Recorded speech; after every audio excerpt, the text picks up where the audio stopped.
Welcome back to another episode of the Shoecast Show. If this is your first time listening, thank you for tuning in. This is a podcast where we interview people and talk everything related to shoes. My name is Chase, and I'm here today with my co-host Landon. And today we are talking to Frankie. He's the owner of Stvtement, which is a streetwear boutique. How's it going, Frankie? All right. Everything's all good.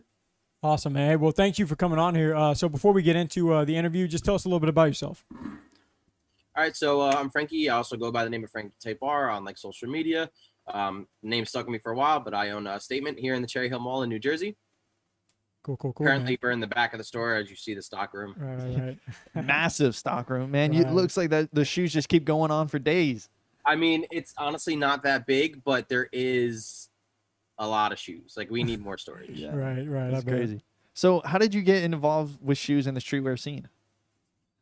So funny enough, I actually was never into it. And like a lot of people that talk to me, it kind of blows their mind how little I've been in the game, I guess you would say. Mm-hmm. So how I got started in is I've been an entrepreneur for a while. I opened my first business at 20 years old. And had nothing to do with this. It was all cars. I'm big into cars, hence the name Frankie Tapar. My first car when Instagram came out, well, it wasn't my first car, but when Instagram came out, I had a Civic Type R, and that was the first one in the States with it. It was imported from Japan. So that name kind of stuck with me, and I was like published in a lot of magazines and stuff. So that's what everyone called me. And I just kind of kept the name through it. But my first business was a car dealership. And then my second business was, I owned a powder coating shop. And then during the powder coating shop, I met my partner now, Tom, who is, he's into cars as well. But he's always been into sneakers. That was like his, main hobby. So, me and Tom got together, and I was like, dude, I really want a pair of Yeezys, but I cannot justify spending $1,000 on a pair of Yeezys. I mean, this isn't even when like creams were going for $1,000. Right. And he was like, yeah, man, like I'll teach you how to resell kind of thing. And he did. I mean, I wanted to buy like 3 pairs so I could sell 2 and keep one for myself, and like, the story that kind of goes like that.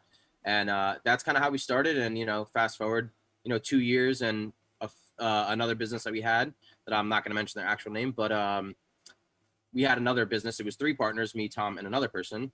And a lot of things were going on, so we kind of closed that one down, and we moved around without him, and we went on and opened a Stvtement. Awesome, man. Very cool story. So let's go ahead and zero in on that. So how would you describe Stvement, your store? What would you say about that? So how I would describe it is we like to bring a different vibe. Everyone that kind of comes into our store always says the same thing, like it's wild, it looks like LA, they say it looks like New York, and we're nowhere near there. But I mean, we have a huge, massive selection of sneakers on one wall. Some old, some new, all kind of variations. We have tons of dunks. We have tons of ones, So as far as like that goes, I mean, what is it, like 400 or 500 sneakers on the one side of the wall. And then the other side being strictly streetwear clothing and some designer. Right. So our brands are that we have on the wall is Antisocial, Bape, Vlone, Off-White, Supreme. I mean, I can keep going and keep going, but there's a good amount out there. But the vibe is really cool. It's I've learned a lot because when I first started doing this stuff, I was a consigner. So I kind of got to learn the stuff that stores shouldn't do. And now we're in my position now, I could capitalize on those things that I used to think that stores should have done back when I was in the consigner stages, when I was, making good money, but not like, I wasn't an owner or anything. I still had my business on the side. And was, I was doing this on the side, selling sneakers on the side, and I still owned my business at the time. Okay. So I think our vibe is definitely crazy. People love the store when they come in. It feels very high scale. Yeah. When you come in the store, as opposed to like most streetwear stores, is almost a lot of them feel like closets. They're small. They're, and it's crazy to me that some of these people, they sell like, high end stuff. Like you're selling like $100 t-shirts. And there's people that have like bins of Supreme. And it's like, I get that it's streetwear, don't get me wrong, but like have some kind of class to it. You know what I mean? Right. No, yeah. Very cool. That's awesome. Yeah. So I just wanted to reiterate, where are you located again? It was you said New Jersey and... In the Cherry Hill Mall. Cherry Hill. Okay, there you go. I'm like 5 minutes from Philly. Oh, okay, perfect. Oh, very cool, very cool. So, so obviously it looks like you've kind of mentioned some of the businesses that you've dipped your toes into. Do you kind of do this full time now? I mean, obviously you're still relatively young, so do you do this full time? I do this full time. Over full time actually. I mean, I live, drink, sleep, this stuff. Funny enough, yesterday was my first day that I had off since we've signed our contract to open the store in the mall here. Wow. I've worked open to close every single day, even before the mall was open. I physically built the whole store by myself. I didn't hire a contractor to come in and paint. I did all the painting. I did the floors. I did everything. I don't like taking days off. And the only reason that I took a day off yesterday was because it was my niece's sweet 16, so I couldn't come to the store. But God, I was dreading it, and I was watching the cameras the whole time and like seeing how's it going. You know, like I love it so much that I never want to leave. Right. So from the time I wake up, I hit the gym, I come here. I'm here all day. It's from, with COVID hours, it's a little light, but it doesn't really change anything for me because I'm here from, I'm supposed to get here at 11. I get here normally at like 10, make sure everything's all good to open. I'm here till like 7 when we're supposed to close, but then I stay till like 10 to get ready for the next day anyway. Right. And then I have an hour drive home from my store. Wow. Dang, man. That's a full day right there. You got a full day, full week, full month, full year, man. That's crazy. That's cool though. Love the dedication. So what was the journey from, just opening up Stvtement, at least this store? Obviously, it looks like it was a lot of, doing a lot of work, manual labor, just yourself. Yeah, it was. So like my partner, he's not as much of a physical labor guy, but he's like crazy on the bots. Okay. So like I know that, we go hand in hand together. So I mean, as far as like to answer your question, I mean, I haven't been open long. And it's been crazy. We've been killing it. The journey is short as of right now, but has been awesome and great, and the growth is crazy. We only been open for just coming on 2 months now. Oh wow. And I mean, yeah, we've had, and then a month of build out. So I was kind of building the store by myself for like a month, and then we just kind of opened and went hand from there. So like I said, it was a short journey as of right now, but it has been crazy, man. I mean, now we have a ton of like rappers that come in here all the time. We have, Eagles players in here all the time. We did crazy amounts of numbers compared to my, comparing to my last store that I owned, my other, hype B streetwear store. Right. We had one in Monmouth Mall, and we were there for around 7-8 months before the company split up. And yeah, we did more than we did there, numbers wise, in a month here than we did 8 months there. Wow. Dude, that's awesome. Congrats. That's very cool. Yeah. Thank you. Yeah, man. Good for you. So what were so you've obviously loved to hear all the success that you're having right now, and that's awesome. But what were some of the challenges just with starting up this store, or just, just in general, just kind of trying to get this nailed down? Honestly, I'll keep it real with you, and this is going to sound crazy, but there wasn't many. I mean, we knew what we wanted to do. We had a plan. We executed it. I mean, me and my partner don't really butt heads. And if we do, it's for like about 5 minutes and walk away, come back and let's get back to it. We don't really have any, there wasn't really any struggles. I mean, the only struggle that we're coming upon now, like I said, because we're early, so like the struggles haven't really happened yet, right. Is storage. Like we have too many shoes and like it's hard to get storage. I mean, we had a lot of connects in the game. So, we had consigners. I mean, there's really no complaints. There wasn't nothing bad. I mean, we still have Township. We're waiting on Township. That's probably our biggest struggle right now, is the Township is waiting. We're waiting for the Township to approve our sign because we don't even have a sign above our door yet. Oh, really? But I mean, we have like where the mall let us open up because we have like a wraparound banner that goes across the glass. But there's no real a pipe broke when we opened that the mall had to fix. It just hasn't been, there hasn't been nothing that I could really say like, damn, you know what I mean? Like we had full staff ready. I mean, everything, our stars were aligned opening the store, we have a great staff here. Like everyone kills it. We already knew who we were hiring before we opened. So realistically, as we did our research and we did it right, and there really wasn't much challenge getting into this store.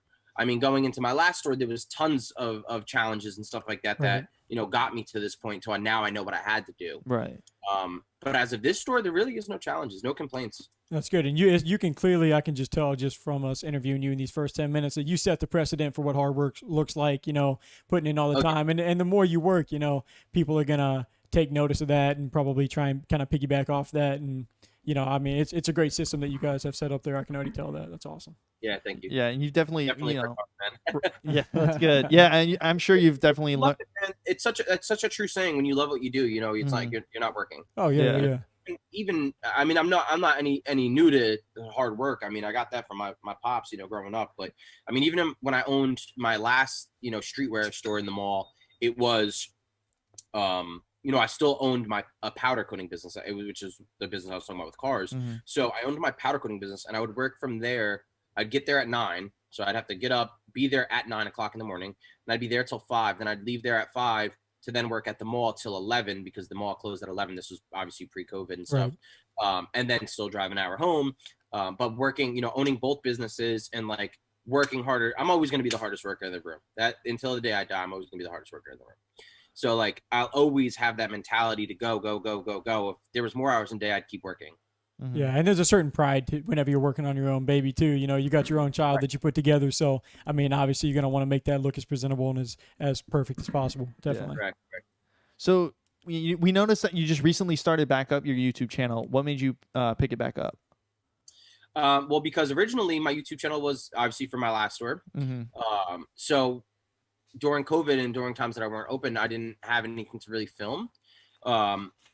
I also really like putting out a high quality content, and that was not capable of me by myself. Mm-hmm. Because I mean, I could always just vlog, with a little camera and stuff like that, and that's fine, cool, dandy. But I'd rather it be a high end.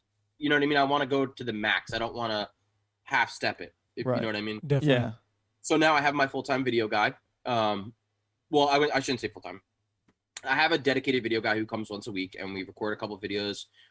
We do all kind of stuff, as you see, whether it's we do fake versus real, we do how to legit check, we do just games in the store, buyouts. People like watching the buyouts, sneaker reviews, stuff like that. Mm-hmm. So he comes once a week, and we bang out we try to get 2-3 videos out, and just constantly keep going like that. But his video is amazing, so I'm very happy with that, and that's what I was waiting for. That's what I needed to really give it a go. But don't get me wrong, I know a ton of people YouTube with little to nothing, and they don't need that high crazy quality. But the way I look at it is, if I want to be the best, I gotta put the best out. Oh yeah. Right. Yeah. I mean, it looks like you've been only doing this for a couple of months now, and you've already grown, to I think a little over 1,000 subs. So it looks like it's paying off as well, your investment. Yeah. It's been crazy, and I had, let me tell you something.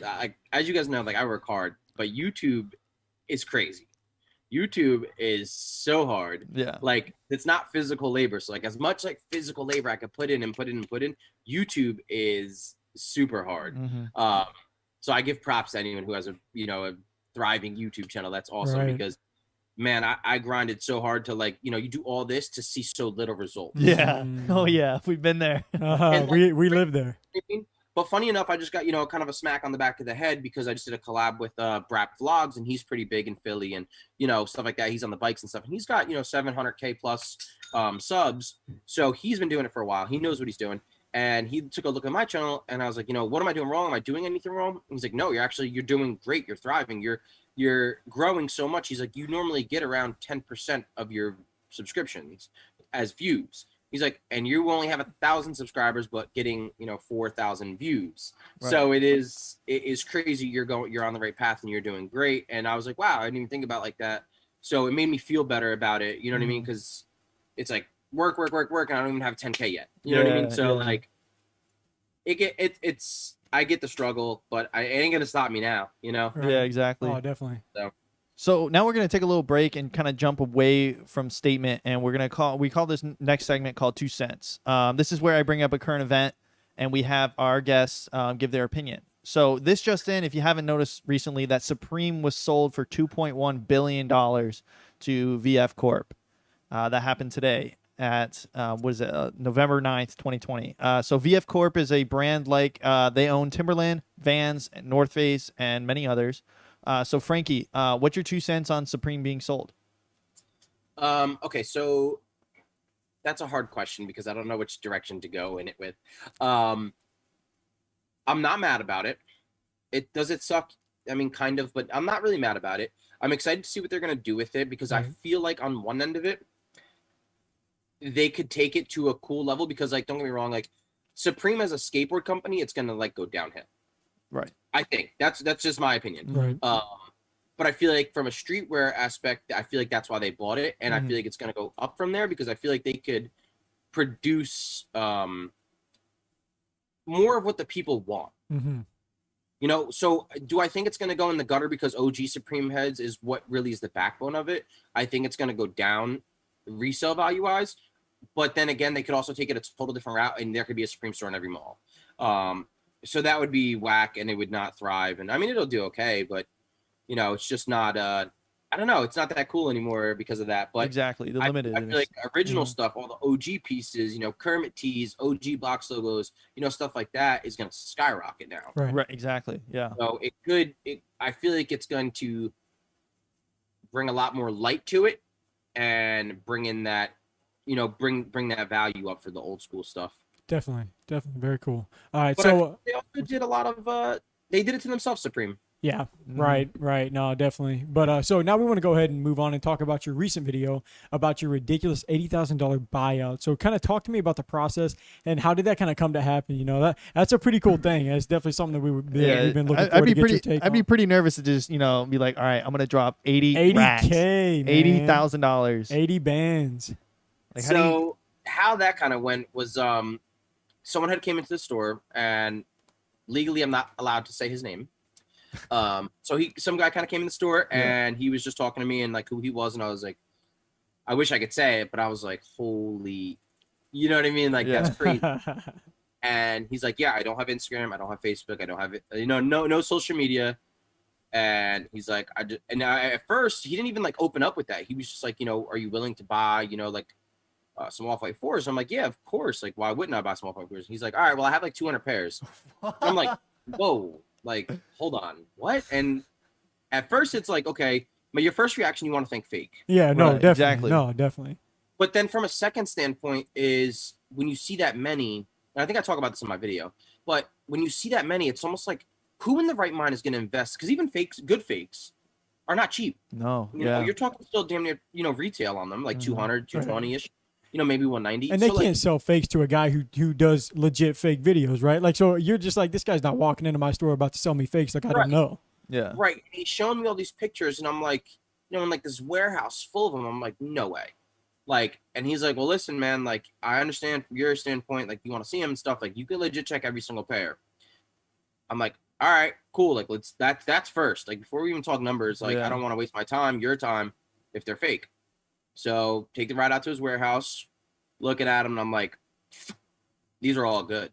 Like, this is crazy. This is more stock than like 5 stores together put in, and like, it was just wild. So I was like, all right, yeah, let's work on some numbers.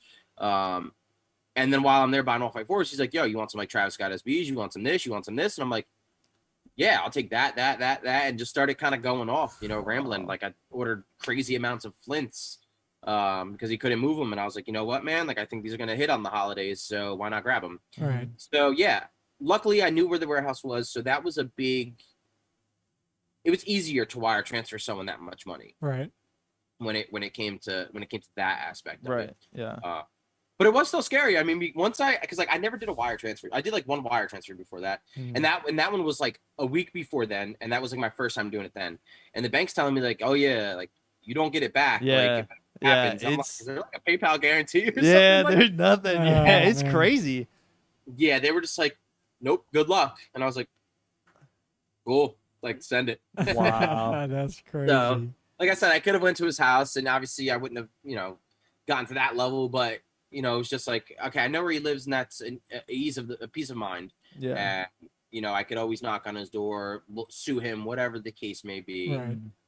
But everything was good. I'm still doing business with him. I actually just sent him another list of things I need. So Wow. That's awesome, we man. have around 1, 2, 3, 4 pairs of Off-White 4s left from that buyout. Jeez, man. gosh. That was like, how long was that? That video dropped like what, like over a week ago? So Yeah, you're it's about a week and a half ago. Yeah. are you most sales online or local? No, in store. In store? In-store Really? sales, yeah. Wow. Yeah, we've only done a couple sales online. We don't do many online at all. Oh, okay. Because then you're competing with GOAT and stuff like that. Exactly. And plus, you It's like to have stuff in your inventory to bring people into your store, Yeah. right? I mean, that's the whole point of having a store. Right. Yeah. Right. Right. Because a lot of people don't understand like that you can get a different price point from in store than you can online. Right. Right. Our price is obviously higher than GOAT and stuff like that, but we like to be on par with GOAT instant ship. That's kind of like what our goal is, to be like Okay. on par with GOAT instant ship, because you're getting it here, you're getting it today. You know what I mean? Yeah. You have no worry. Yeah. And you can always come back too. Right, and people always come up with the, oh, well, they have it cheaper here and stuff like that. Well, then, like, okay, you can buy it on there. Good luck. Yeah, and the thing is, the truth is, like, we sell shoes, we resell shoes too, and Yeah. we were new into it. There was a period of time where we didn't know what GOAT was, we didn't know what StockX was. We sold on eBay, we sold on Mercari, Poshmark, stuff like that. But like, that's the thing, like, you can sell shoes on different platforms for more or less. It's not, people are not always gonna buy that shoe for its cheapest value. Like, people will pay that shoe the amount that you have it listed at just because that's the amount that they know and that they see. That's all they know. Mm-hmm. Right. So like people like that's the only, like, I guess, complaint that we get in stores, that StockX sells it cheaper, stuff like that. But I mean, I don't know about you guys. I haven't been doing this forever, but from the little time that I have been doing this for, I just have a gripe with StockX because of how many fakes go through. Mm-hmm. And it's crazy. Like, we've even done it just to prove a point. Like, oh really? Me and my partner both, we had 2 fake shoes, and it was funny because we weren't even proving a point to StockX. We were proving a point to the company that we bought them from. It was a company online. They seemed very legit, and they had not super cheap, but under market, like to the point where you could buy it and sell it on StockX and make money. A pair of Yeezy Black 350s, and they made right by it, so I'm not going to say their name. They sent us, and we look, obviously we do legit checks. So I'm like, these are fake, and they were like, oh no, they're not fake. Da da da da. So me and my partner were like, all right, you know what? We have 2 of them. We're going to sell them to StockX, right? I sent mine to StockX, got declined, was as fake, right? Uh-huh. He sold his pair, went through. Wow. And this isn't the first time. I mean, I don't know if you guys seen the Travis Scott story with all those Travis Scotts. Yep. Yeah, and like that was crazy. I've had people come in here, literally buy from StockX and come in with them and like super fake. And it was bad. I've had so many horror stories with StockX. Even one of my employees here had a pair of what is it called, the Girls Don't Cry SBs, the red ones. Okay. They were like Japan release only. He got them from Japan at the release, 100% legit. Had them for a while. They ended up hitting like 1,500, $2,000, something like that. He sold them on StockX, and they told him that they were fake, so he had to pay the fee. They sent it back, and they sent him back a completely different shoe, and then banned his account. Wow. So now Oh my god. $2,000 shoe. He's beat off the retail, and he had to pay the fee. And mind you, we have videos of the shoe and everything like that because it was at our grand opening. Right. And we showed the video. It was in there. It was crazy. They sent back the same shoe, but the fake was so bad you could tell from a mile away. I mean, it was SB and the tongue was paper thin. Yeah. It was just crazy, like how bad it was. And ever since then, I don't even want to compete. I don't even want to talk about their name when it comes to this, And I mean, dude, back in the day, StockX, in my opinion, was a great company. Right. I think nowadays it's getting a little bad, and I have some other inside intel that I will not bring up because it would cost a lot of people's jobs at StockX. But yeah, it ain't right, man. So I don't mess with it. I mean, that's a cool story. That's sad and unfortunate, of course, but I mean, Yeah. good for people that listen to this to know. I mean, of course, Right. I mean, it's no secret that StockX has been trending downwards, just as of recently, and they're, Right. I mean, to make up for it. Yeah, I mean, and even to compensate, they're almost selling about anything now. Like, I mean, they're selling all kinds of different hype stuff now that they wouldn't have been previously selling, just because Did I see that there was like a PlayStation on there? Oh yeah, Yeah. PlayStation's as of Xbox, yesterday. yeah. They're now active to be listed and sold on StockX. Yep, That is wild. dude, crazy. They're going for like $800-900 too. They're going for Yeah. like $800-900 right now. I have but see, what the messed up part is that with that is, even, I mean, maybe if you order it now, you might get it in time. But the Well, release is coming up. Their shipping is so crazy. Like 14, Yeah, 15 days, yeah. man. It can be a long time. Shoot, it's sometimes 2 months. Yeah. Like, Oh, it's yeah. crazy. Like, now the new thing to do is, and I hate to give anyone this idea, but now the new thing to do is before release, you sell a shoe, and then you scan the label. So, but then you don't have to ship it out. So it says, when it says awaiting for seller to ship, but it's been scanned. Right. So you don't get hit with a fee, but it's just waiting for you. But the shipping thing is scanned, almost like if you didn't go to, like, say you're shipping it to UPS, Yeah. and you actually go to UPS, but you just handed it to a driver, and the driver could then scan it. But then when it gets back, it then gets in and then inventoried and then when it goes out to StockX. So now the new thing is just scanning the label in and waiting for you actually to get the shoe. Yep. So you're selling it a month in advance they're giving you this whole grace period. So you sold it at an early price of whatever, double market value was going to be. Oh yeah. And when you finally go and cop one for retail, then you finally ship it out. Exactly. By then, someone paid the high to get it for, early. Yeah. A lot of people like that. They want the early flex. So they do that. But I got a couple pairs early in here. I got some Atmos Dunks in here. I know, Oh, I know, okay. and even then, like, I mean, as far as GOAT and StockX goes, kind of like you sell that shoe, you got like 3 days to ship it. So I mean, say you're getting tracking number, say you do hit the shoe. This is a little more small scale compared to the months in advance, but like, you get the shoe, it's shipped out on Monday, it's supposed to be there Thursday. You sell it on Tuesday, you ship it out on that Thursday when it comes in, because you get 3 days to ship it out once it sells, potentially with that before it needs to be scanned in, right? Like so you sell a shoe, it says, all right, ship this shoe by 3 days from now. So I mean, the shoe's coming in 2 days, so you sell it now. Wait 2 days, it gets there, ship it off. That's a safer route, not quite as right. The safer route. And that's what like everyone does. But like I said, the new way they scan it. That's crazy. They scan the label before they even get it months in advance. Dude, That's that's a so gamble. far out. I hadn't even Well, can hadn't even thought about that. Well, could you imagine if it you do that and then the release gets delayed? Then it's just like everyone's out. I don't know how long the grace period is. I've never done it. Like, Yeah, I know, but then again, I feel like the worst case, all they do is slap you with like $10 down on your seller rate, or 10 points down on your seller rating and a canceled order. It's not like what are they gonna do? Tie up your money? They don't do that. All they do is just say, all right, we're gonna dock your rating a little bit. Yeah. Okay, right. Like it's not no big consequence or anything like that. So right. So, moving back on to Statement, you've only had the store for only a few months now, but how has COVID affected your boutique? Do you think you'd be better? Obviously, you'd probably be way better off if COVID wasn't around. But just kind of how is it affected? I don't think so. I think it's actually better. Really? Yeah. How so? And I say this because actually, right after COVID, when they opened the malls back up, because we're in a shopping mall, when they opened the malls back up, I wasn't even actually, to go back on the one topic, was the difficulties that I had. The only difficulty that I had was I was supposed to be before COVID. I was supposed to be in the mall before COVID. Because they shut the malls down, the store that was in here, they didn't want to leave at first. It was like a New York and company owned business, and they didn't want to leave because they were like, our lease is up in this time, and they were supposed to give the keys over to me, but because of COVID, they were closed. They were like, we're getting gypped out of a month or two. So basically, when the malls opened back up, they got that month or two, which was wild in the malls. Wow. So that was the only difficult thing that had happened, because I wasn't even able to build, and the malls were just starting to open. I was in the store still building and not being open. Granted, if I was open for those times, I would have went crazy, because everyone had, everyone was getting unemployment, so they had tons of money to spend. Stimulus checks. Yeah. They were getting the stimulus. They've been dying inside, waiting to go out. It's you're keeping them everyone in a cage, and just everyone wants to get out and do stuff and do anything. And so sales, if you ask around in any store in the mall how sales were, and it's the best they've ever done, is that month after COVID.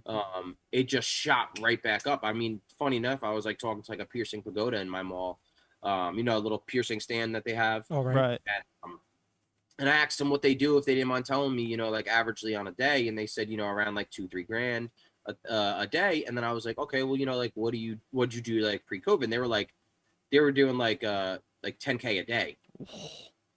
And it was that much of a difference. Wow. And I was like, wow, that's insane. And that's everyone too. Right. Even you ask any of these, resale stores, I was talking to them. I'm not going to, specifically say anyone's names and numbers, but, some of them that only do, a couple, $5,000 to $10,000 a month, they were doing it, 30 grand a day. Wow. So, you know what I mean? So, I mean, it's still going to separate the boys from the men, because I'm glad that I could still do it past that first month and still do that. Right. And still do good numbers like that, as opposed to, living on a lifeline like that. No, definitely. That's interesting. I hadn't even really thought about how it affected. Just real quick, did it, because I mean, one thing, we got this store that we do our podcast and stuff in, right kind of in the midst of COVID and stuff like that. And did you experience or try and wiggle any since COVID's still going on, what about discounted rent? What about different stuff like that? Was that not really up in the ballpark for you guys? No, it wasn't even an option. We talked about it with them all, and they were just saying we could try to help if we close down again, but so people still had to pay rent when they were when they were shut down. Which was good. It was Yeah. a benefit to me because I wasn't paying rent. I didn't have to. I wasn't in yet. Right. Right. That's So, So you I benefited kind of got perfect. lucky, but at the same time, is I would have hit a home run if it was like, if I, was in when I was supposed to be and got able to build, because I was, obviously the whole time I'm asking, I'm like, COVID's going on. The malls are going to open next month, so let me get in there, let me build. Let me get it done when there's no one, because obviously, like, when you're building a store in the mall, you can't be working on the store during mall hours, so you have to come super early and super late. When mall hours aren't open, especially if you're making loud noises, you got tools going, stuff like that. Right. So I really wanted to get in there, during COVID time, so I could have full days. I could just bang this out. Right. Because you could stretch, a days of work as opposed to it taking like what takes me a week to do when I have to come early and work until 11, and then come after the mall closes and work until I can, right, or until they let me. So. I Mm-hmm. mean, I guess that was kind of a challenge, but I think COVID, it wasn't horrible for us, Right. No, that's good. That's awesome. Yeah, I So, have to agree. so moving back, we talked about consignment a little bit earlier. You touched on it, but so would you say that most of your products are consigned, or majority of them are just fully purchased already? So that's really hard. So we don't do consignment on clothing. Okay. I would say most of my products are consignment, but I'm going to say that with like a stipulation on it. So, like I said, all clothing is store owned. There's no consignment for clothing. Okay. As far as shoes go, I want to say 100% consignment, but I own most of the shoes that are out there. So why I'm saying this is because I'm one of the only stores, and I pride myself on this, is that I sell consignment before stores. Okay. Before store-owned inventory. Okay. So a lot of people don't like to do that because obviously you make them more money if you sell your own product as opposed to just giving a percentage. Exactly. But like I said, I was a consignor at one point, so I would love if a store did this, because if it's like, hey, if I bring in, I don't know, a Jordan 1 Chicago in, and then the store gets one, now the store is going to sell theirs before mine. Right. And it'd be like, damn, you know what I mean? Like, that sucks. Like, I don't have buying power for next week and this, and that. So I pride myself on being a person that sells consignor first always, and my employees know that too. My employees know always we sell consignors first. It comes to the point where we have tons and tons and tons of store-owned shoes that we actually will not move until we run out.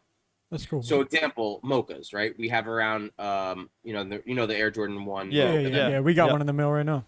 Okay, so I have around 300 pairs. Right. Store-owned. Wow.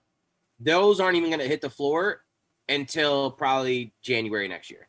Like, I don't even plan on selling them because I have, probably 80 more of consigners pairs. So once the consigners sell out, then I'll bring mine in. Honestly, I was gonna say that almost helps that you can out. almost benefit too, because the price goes up. Right. The price can trend upwards, especially.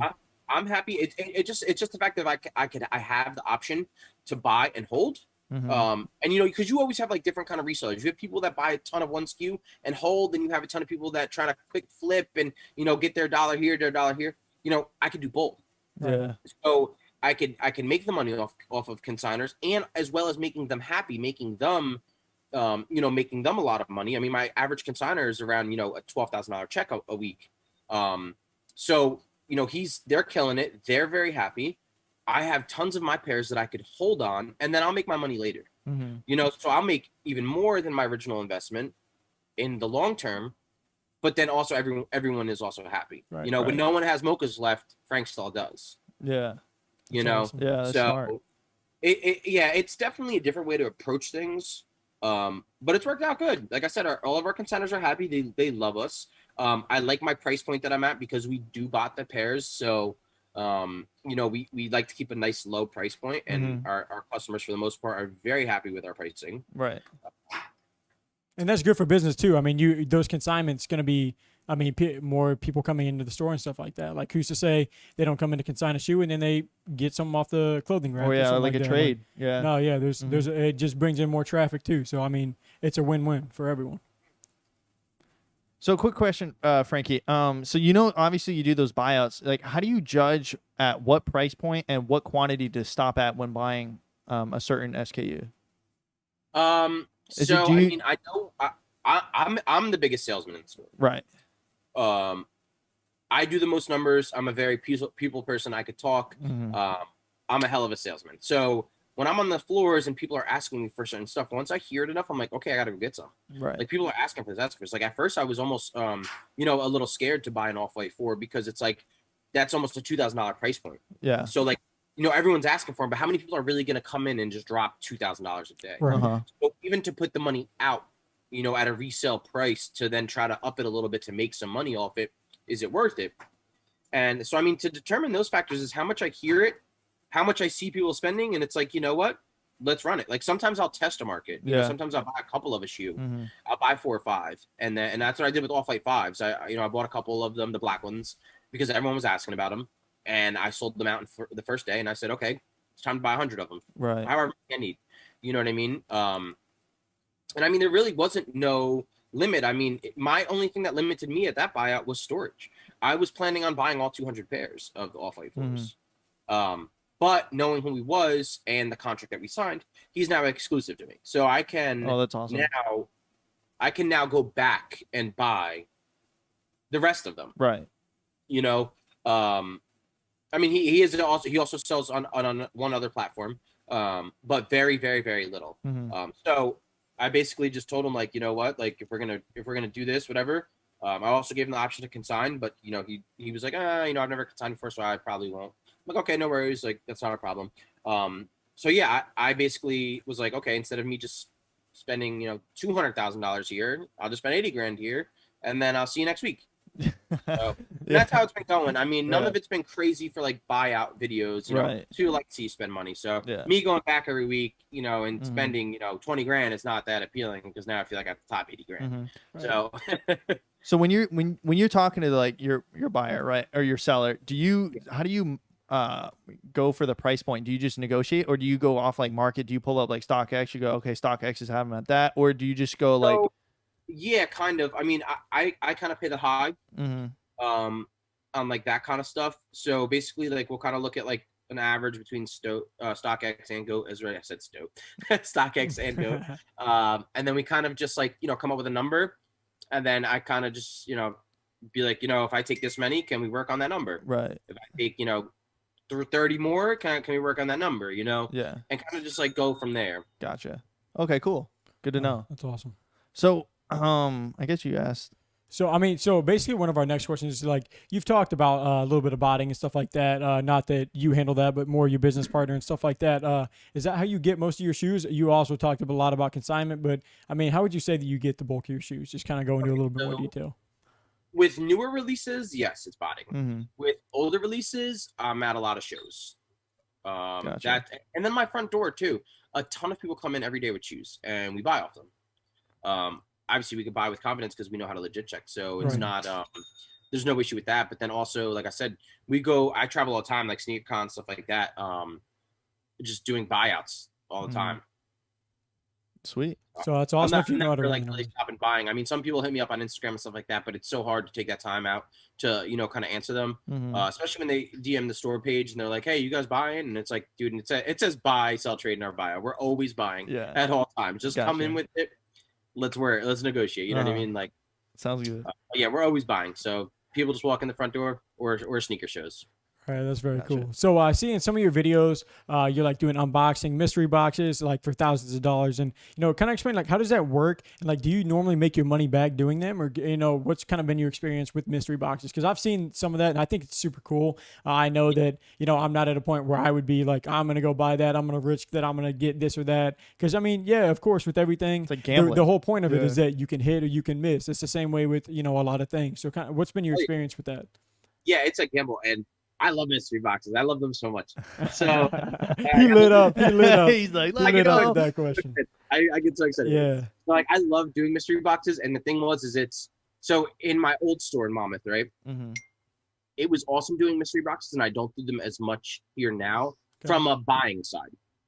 And the reason for that is because you get mainly used shoes. That's like some of the mystery boxes are considered beater boxes. They're all like used shoes, and the idea is to clean them up and then sell them and make money. Mm-hmm. When you have a storefront, it's great. I've always made money on them because, like I said, we get a little bit higher than you would on Goat and stuff like that. Because people want them right here, right now. They try it on.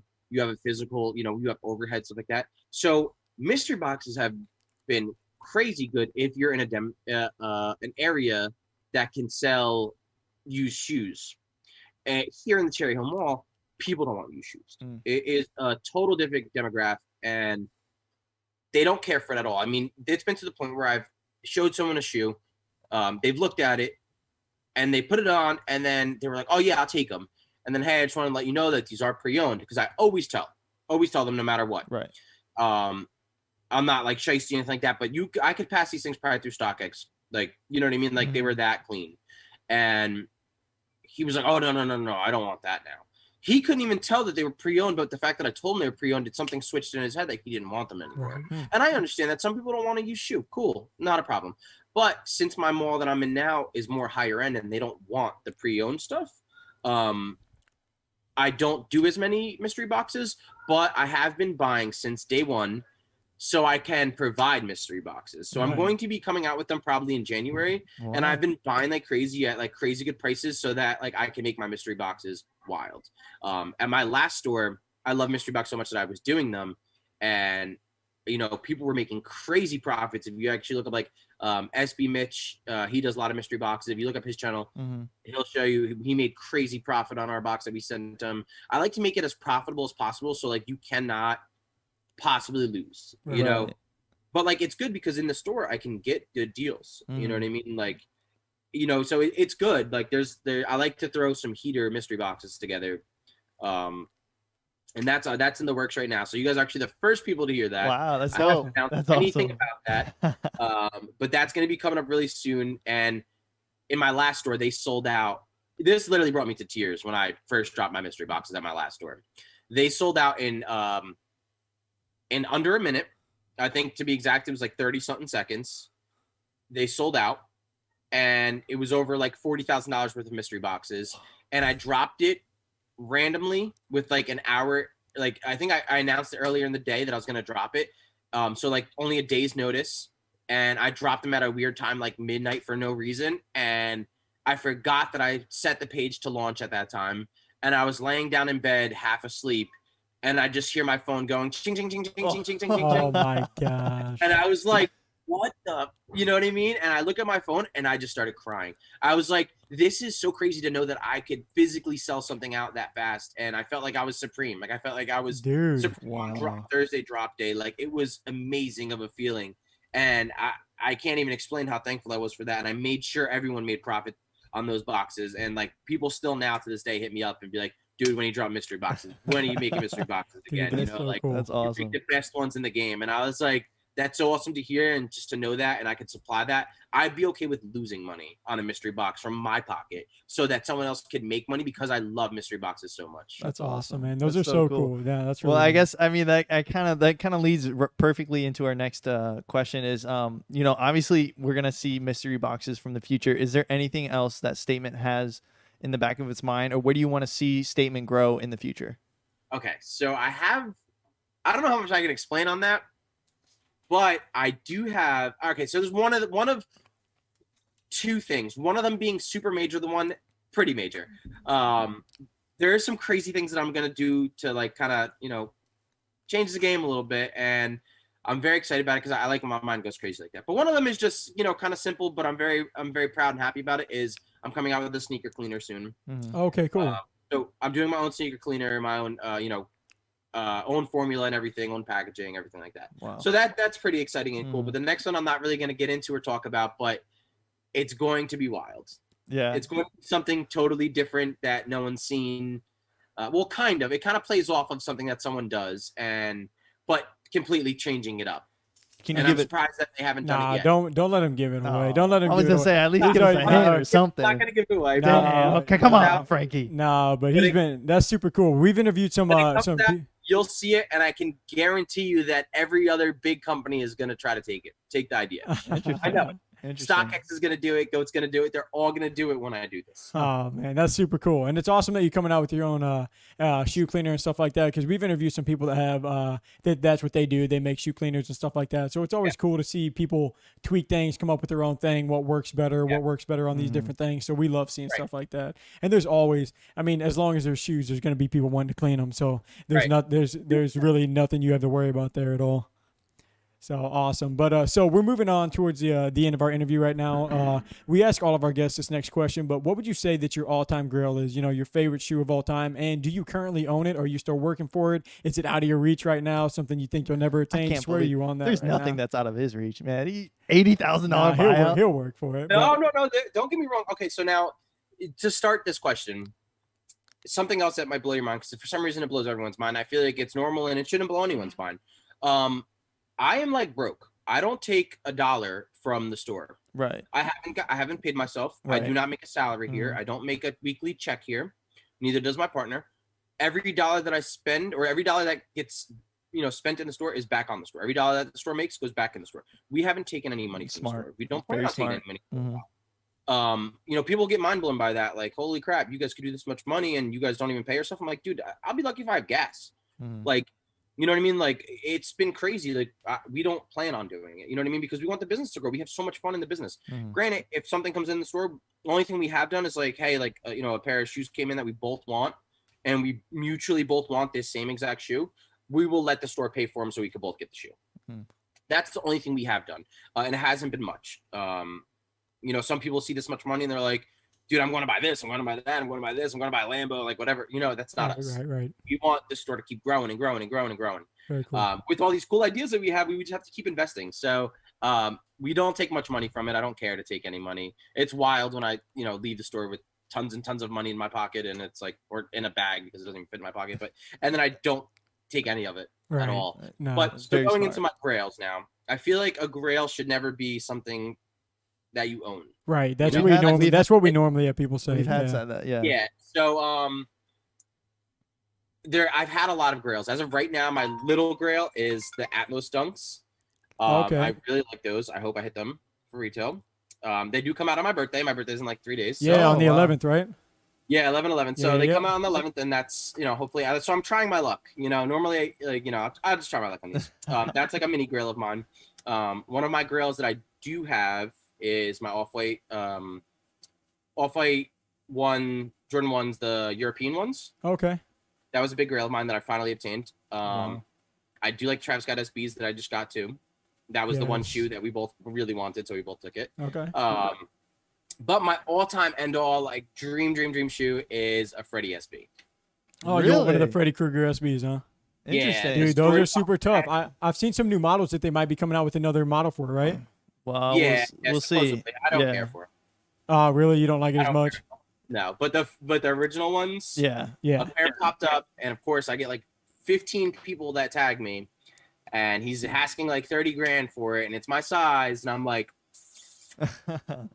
I'll give you 20, and he's like, No, that's That's super awesome. cool. And then I have a few just like mini questions to kind of play off that. Is like, what does your shoe collection look like? Are you more quality, quantity? Like, where does your current collection sit at? And are you kind of more partial to one brand or the other? Do you kind of stay clear of one brand, or do you kind of just buy whatever looks good to you? no. So if I like a shoe, I buy it. It doesn't matter the hype behind it. It doesn't matter the value behind it, the price behind it. But funny enough, it does come to the term that a lot of times I have a lot of expensive sneakers. Okay. But like I love Yeezys, I really do. I don't stay away from Nike, and I was actually just talking to my partner about this morning, is because I've been on this dunk wave lately that I've been buying so many dunks. Like even just like little ones like J-Pack Pine Greens, like I love them. I'm wearing Paris right now, Paris, but you know what I mean? Like, and it took the hype to come back to dunks Right. for me to appreciate it, because I know a lot of people like OG dunk heads are like, oh, if you weren't an original dunk head, then like you're whack, and Yeah. now you're the dunks for the hype. And I'm like, yeah, you know what? I was into the dunks for the hype, but now I love them. Yeah. It's so much light on it that like I could tell you stories about dunks that I bet you the OG dunk heads don't know. Yeah. You know what I mean? Like, because of how much I when I love something, I invest my time into it, and I just sit up researching. I want to learn more and learn more. So my collection isn't wild. I've never been really a big one fan. Okay. Really? But I do have like 5 or 6 pairs of ones. My collection isn't crazy. I probably have around 30, 40 shoes.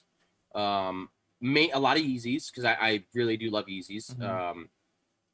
They're just so comfortable, and I'm big on not being the person for the hype. You know, Gotcha. everyone's like, "Oh, Yeezys are dead. Yeezys are dead. There's so many colorways, so many." I'm like, "Yeah, well, there's like 90 different Jordan colorways that came out this month, Right. so whatever." Yeah. Like, but I love my Yeezys, but lately I've been becoming a big Nike head in the past like couple months. Very Yeah, interesting. dude, and you and everyone else on the Dunks. I mean, like the thing is, the Dunks are coming back and they're doing all these different things to them. So of course you're going to be more drawn to them as they bring out Ben and Jerry's Dunks and they bring Yeah. out Strange Love Yeah, they're Dunks doing and they crazy bring out things. stuff like Mhm. like those fuzzy teddy bear Dunks, like stuff Right, like yeah, that. Of course you're going to that- fall in love with those. Yeah. See, and like half those I don't even like. I mean, I love like as far as like new Dunks go, like I like the Travis Scott SBs because I just think that shoe was executed very well. Oh man, the plaid on that shoe is so clean. So gorgeous. But when it comes to like dunks, I need a dunk with a story behind it. I need a crazy Exactly. story behind it. Yeah. You know what I Right. mean? And that I love. That is something that I could get behind on any shoe. I Mhm. don't care if it's, you know, whatever the case may be. You know what I mean? Like shoot, even what's it, even Concords, you know? Right. I remember being on a release for Concords at the malls on Black Friday, like opening up, and people got stabbed over it. There was so Yeah. many fights over this shoe. Yeah. And to me, it was like, I need that shoe now Yeah. because I was there. And it's not even because, you know, of many reasons, but it was because I was there for that and I experienced it. I lived through it. And I wasn't even a sneaker head. I was just trying to get them for a friend. Mhm. And like to see how much people would go to in a time that you're supposed to be merry and happy and this and that, and like someone's dying for this shoe. And I lived through that, kind of like the Pigeon release. You know, I wasn't obviously even in the game when that happened, but like, you know, like it's a story like that like the story just means so much to you that like you want a part of that history. Right. You know. Definitely. No, That's that's super awesome. cool. That's That's a great an answer. awesome point. That's awesome. So we are on our final question, and it is: if you could choose, who should we have on next for our podcast? Who should you have on next? Yeah, and that can mean a bunch of different things. It can be someone that you want to hear from. It can be someone that's helped you along the way Or that admired. would want to get your story. That would want to get their story out. I mean, but the reason we do this is to kind of help people tell their story and stuff like that. So the people that buy from them can understand more about who they are and stuff like that. So just anyone that's helped you along the way or that you want to hear from. Okay, give me a second to think. I was not expecting that. Not expecting it. Dang, that's a really hard. Can I ask you a question while I'm thinking? Yeah. What made you guys pick me as a person? Did someone say my name on the show or? No. Well, sometimes if someone doesn't recommend, or the people that recommend, they don't get back to us, I'll go out and I'll go and see, you know, if there's anything out there that's new, or if Instagram recommends me. And I was going through YouTube and I saw your grand opening video, and I go, oh, this guy's like legit. And I went on your YouTube video and I go, you only got like 1,000 subs. I was like, this guy's coming out of nowhere. And like, Yeah. I knew that like you had momentum, like you were going to blow up.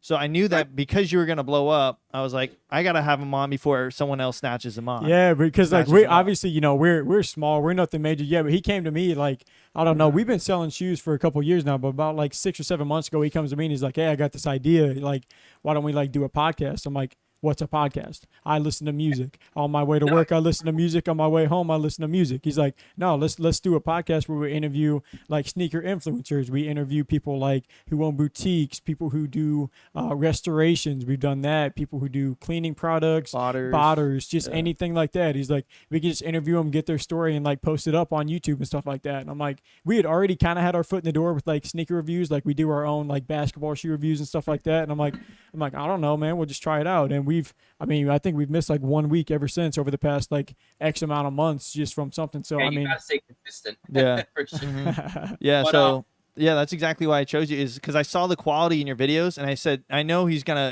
get bigger. You had the same amount of quality for like someone with 100,000 subs. So I was like, I might as well snack them up and then have the YouTube recommend both the podcast and your videos at the same time. That is awesome, man. I'm super thankful for that. But see what I'm saying? That's why. Yeah. That's why I stopped YouTubing. So when I do, Right. I do it right. You Yeah. know, and Right. that proves my whole point right there. Yeah, I mean, your videos definitely reflected you. I mean, I wouldn't have expected anyone else. yeah, behind these videos. you came in and you're just, Headstrong. 100% Yeah. all the time. I mean, it's fun to interview people like that. Like we enjoy that a lot. No. Oh, thank you so much. I guess it helps that I do YouTube. You know, for what it's worth, Exactly. they call my video guys always call me like a one take wonder because like he's just like, all right, you know what you gotta do, and I'm like, yeah. He's like, all right, rolling, and I just go. Yeah. You know what I mean? Like I just go, and it's not like, oh, stop, cut, oh, this, that, you know, like I just go off. Yeah, check my lines. Yeah. So but yeah, yeah, so really that's why we picked you. So who do you pick? this is so hard. I mean, if you got nothing, like if you got nothing, honestly. I got someone that I kind of find I got someone because in my head, what's going through my head right now is someone that's gonna respond, someone that's not too big. Because obviously, I would say like 2J's kicks. Right. Yeah. And I like 2J's kicks. Me Right. and him have, and I have a lot of respect for that man, and that's a whole nother story. And I'll talk for an hour on that. That so much stuff that he doesn't know about me that I could talk to him about that one day I really want to talk to him about. But if I was to pick someone that I find interesting in this game, is Bonds Getting Bands. I don't know if you've heard of him. No. Okay, so Bonds Getting Bands is this cat from New York, and he's just awesome. He's cool. He's fun. I've been following for a long time. One of my employees is good friends with him. I've never been really close with him. He hustles. He's always hustling, and I could always appreciate someone's hustle. Right. And Bonds, he has probably like a storage unit full of Shatter Backward 3.0s all grade school that he's been holding for like a year and a half now. Like he just, he's always doing something, whether it's sport betting or trading, and he's always driving around buying up from everyone. And he's more of the street side of it. Every single release that I'm in New York, he's there. We dab each other up, we keep it moving, but I would like to hear his story.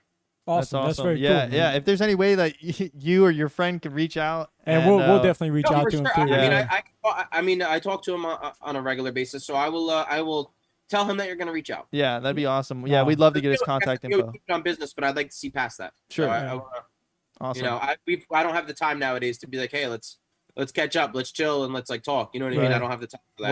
Well, that's where you listen to a podcast on your way to work. Awesome. But that's actually going to wrap it up here for this episode. If you like this episode, please feel free to show your support by liking, following, subscribing to whichever platform that you're listening to. And thanks again to Frankie for coming on to the show. And thank you guys for tuning in. And we will see you next episode. Peace.